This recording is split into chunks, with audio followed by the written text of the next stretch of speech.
Class is now in session. I'm Professor Hockey, and today we're discussing some massive trade news for the San Jose Sharks, and that is that they have finally traded Erik Karlsson to the Pittsburgh Penguins in a complicated three-way deal that also involved the Montreal Canadiens. But really what is important from a Sharks fan perspective is that at the end of the day, Erik Karlsson is no longer a San Jose Shark. Now, this was an outcome that seemed very likely at the beginning of the offseason, with how well he had done this past year and the fact that he had won the James Norris and the fact that he had requested a trade from San Jose. It felt inevitable that a trade would end up being made. But this, of course, ended up being very, very complicated, primarily because of Erik Karlsson's contract details. He is currently the highest paid defenseman in the NHL by a pretty wide margin at $11.5 million.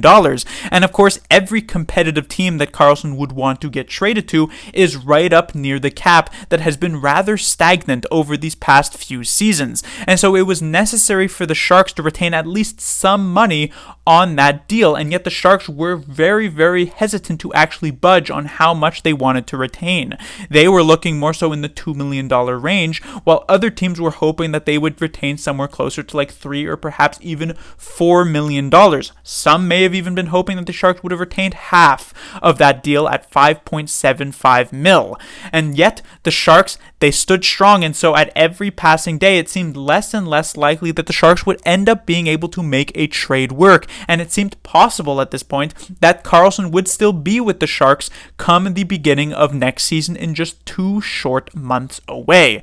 And yet now in early August, the Sharks, they end up making it work, and they trade Karlsson to the Pittsburgh Penguins and only end up retaining $1.5 million on that deal. But because of that, things did not necessarily work out as some would have been hoping for. Let's take a look at what the Sharks ended up giving up in this trade. Of course, Erik Karlsson is the major part going from San Jose to Pittsburgh, but also Sharks prospect Dylan Hamaliak, a second-round pick from a few years ago who had been leapfrogged by many in the Sharks organization, so really not a consequential loss for the Sharks for sure, as well as a third-round pick in 2026.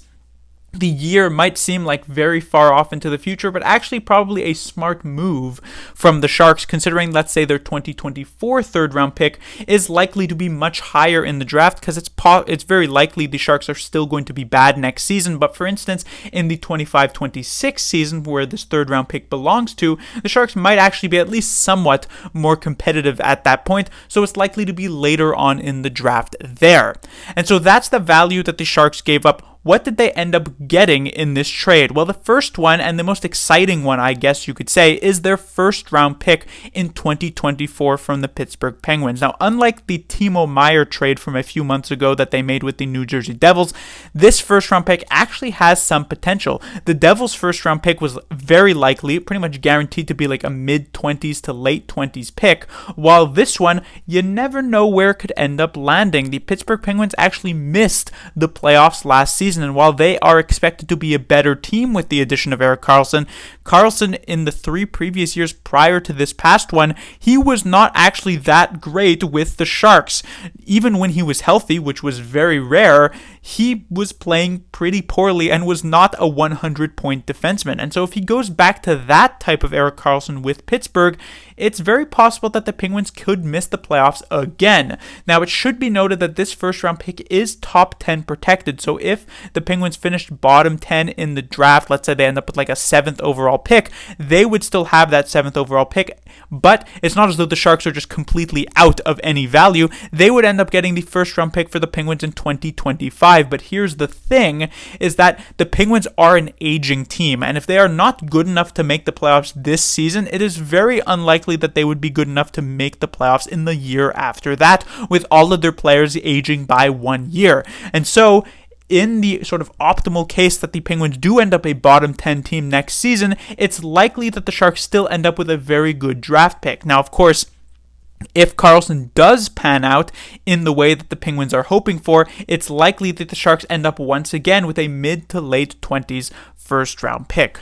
But moving past from that, what else did the Sharks get in this trade? Well, still from the Penguins, they pick up Mikael Granlund, a roster player with a couple of years remaining on a $5 million deal. A player who a few years ago was really good with the Minnesota Wild, but ever since getting traded to the Nashville Predators and then last season to the Pittsburgh Penguins, he had kind of fallen off, at which point he sort of found himself having negative value, and that's a reason why he was basically just a salary dump here from a Penguins perspective. And so at this point, the Sharks are likely just hoping for some sort of career redemption from Mikael Granlund.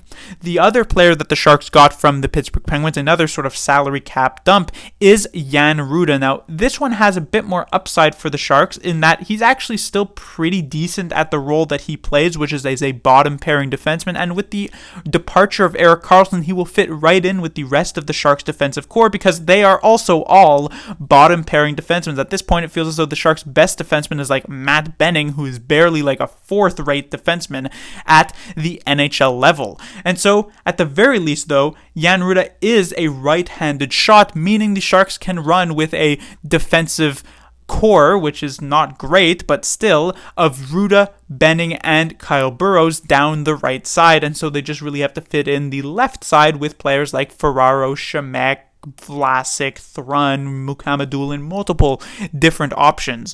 One question that does kind of rise from this deal is who is going to run the Sharks' top power play unit as a defenseman.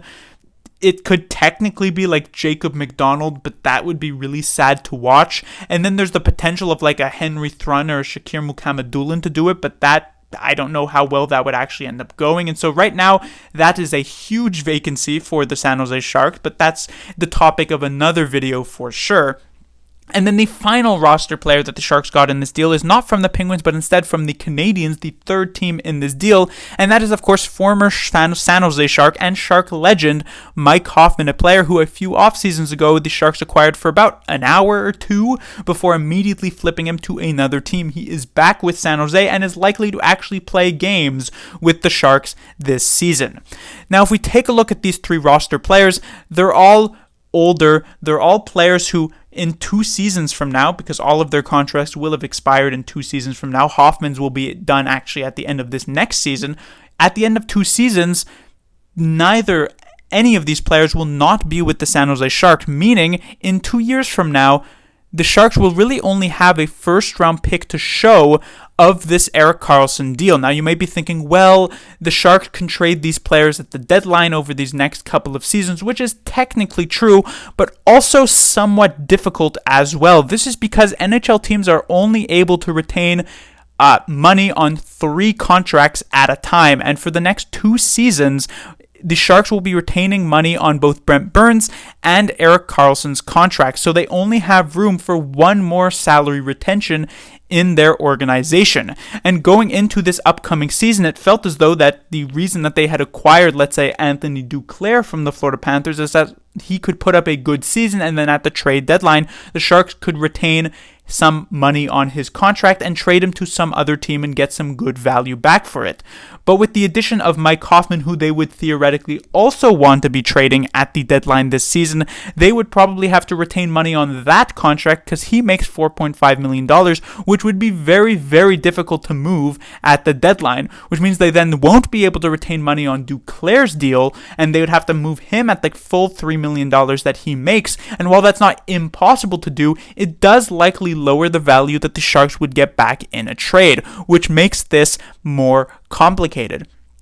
On top of that, trading these players at the trade deadline over the next couple of seasons assumes that they will actually have value at those trade deadlines. At the moment, both Hoffman and Granlund, like I mentioned, kind of have negative value, making a lot of money and not really being positive aspects of the teams that they were on last season. Hoffman in particular seemed to be an incredibly immovable player and only gets moved here due to the salary cap dump situation. Hoffman would need a pretty big comeback season with the San Jose Sharks this year for him to be in any way movable at the trade deadline, which does seem tough. But what it also means is that he needs to get a consistent roster spot next season. And it was just a few days ago that I made a video discussing what the Sharks forward lines could look like at the beginning of the 23-24 season. And one of the possible forward lines that I have that I had was written in black and featured zero rookie talent. No Eklund, no Bordelot,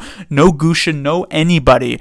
And it was because the Sharks technically could ice a 12-man unit that was half decent with zero rookies on it. But that also included a few healthy scratchable players like Giovanni Smith, like Oscar Lindblom. But with the addition of Mikael Granlund and Mike Hoffman to that top 12, and in particular to that top 6, suddenly the possibility of having zero rookies in the lineup next season is somewhat more likely. While Eklund may very well still be able to sneak into that top 12, but maybe not even into that top 6, the possibility of Bordelot and especially a player like Gushin being able to do that is significantly lower, meaning the Sharks are likely not going to be icing too many young talents in their top 12 next season. And the fact remains is that since the Sharks are likely still not to be a good team next year, the fact is, I would much rather watch a player like Thomas Bordelot play 82 games with the San Jose Sharks than a player like Mike Hoffman do it, and yet it seems much more likely that it will be Hoffman getting those 82 games compared to Bordelot because of the fact that, like I said, he needs to redeem himself so he ends up getting even some value for the San Jose Sharks, because if indeed Hoffman ends up sort of just leaving in free agency like might be expected, if Ruda gets traded for like a 5th round pick at some point in 2 years, if Granlund leaves in free agency, at the end of the day, the Sharks will have only received a 1st round pick in exchange for Erik Karlsson, who may have just had one of the best defensive seasons, or at least seasons as a defenseman, in NHL history, which just feels like a massive loss and primarily comes back to the fact that the Sharks only retained $1.5 million on this deal. Now, it was rumored that this trade involved the Sharks ownership much more than most trades the Sharks have made in the past, that Hasso-Plattner seemed to have input on this deal much more so than he would normally have. And this is likely because the Sharks were looking to retain money on this deal, and it is Hasso-Plattner's money. And from my perspective, I can sit here and say, yeah, the Sharks should have retained $5.75 million, but that's mostly because I don't have $5.75 million that I'm going to be paying to a player for essentially no reason, since they wouldn't be on the team I owned. This is Plattner's actual money. This is his real US dollars that he doesn't want to pay Erik Karlsson to be on a different team. So I understand the logic of not wanting to retain too much money on this, but that comes down to more of a real life type of situation. I like to view these situations more as sort of a monopoly money type of play, which means from a purely hockey perspective, it feels like a huge mistake for the Sharks to only retain $1.5 million on this deal, because again, if we take a look at the value that the Sharks got back because of it, it really isn't all that there. And so it does indeed seem, in my opinion, like a bit of a missed opportunity. I know I checked the sort of the excitement of San Jose Sharks fans, and a lot of them seem to think that this is a big win for the Sharks, that they got rid of Erik Karlsson, that they got a 1st round pick, that they're out of that $11.5 million hole, and I certainly understand the feeling, but kind of like the Timo Meier trade from a few months ago, it just feels as though a lot of value was potentially just left on the table from a Sharks perspective. Now, a good question we can also ask at this point is, are the Sharks a better team now without Erik Karlsson, with the addition of these players? And honestly, this is a pretty interesting question to ask. Yes, the Sharks' defense as a whole is significantly worse. The power play must suffer at this point, considering the Sharks have zero defensemen to be able to run that power play. But with the addition of Granlund and Hoffman, it does actually add an interesting element to the Sharks' forward lines. And with the addition of Jan Ruda, the Sharks, while they won't have any high-end talent on defense, they might be able to commit sort of to a fully defensive game plan, kind of like how the New York Islanders were a few years ago under Barry Trotz. And if they manage to do that, and if there's some rebound from the Sharks' goaltending, the Sharks may very well end up being a better team this season than last season. But the thing is, that's not really a good news for the Sharks, because unless they actually end up being so good that they make the playoffs, going from fourth last in the league to, let's say, eighth last in the league is actually a bad thing for the Sharks, because they just end up losing position in the draft for like 3 or 4 more wins, like 6 or 8 more points. It's pretty bad. And so whether the Sharks are better or not, at the end of the day, they're still likely not a playoff team, so it doesn't really matter. And so the only thing we're going to be looking for here over these next couple of years is how much value the Sharks can still extract from the roster players that they picked up, because otherwise, Karlsson, a 100-point player, a Norris Trophy winner who the Sharks traded for just a first-round pick that may very well end up being a late first-round pick, doesn't seem like the win that many are touting it to be. Class dismissed.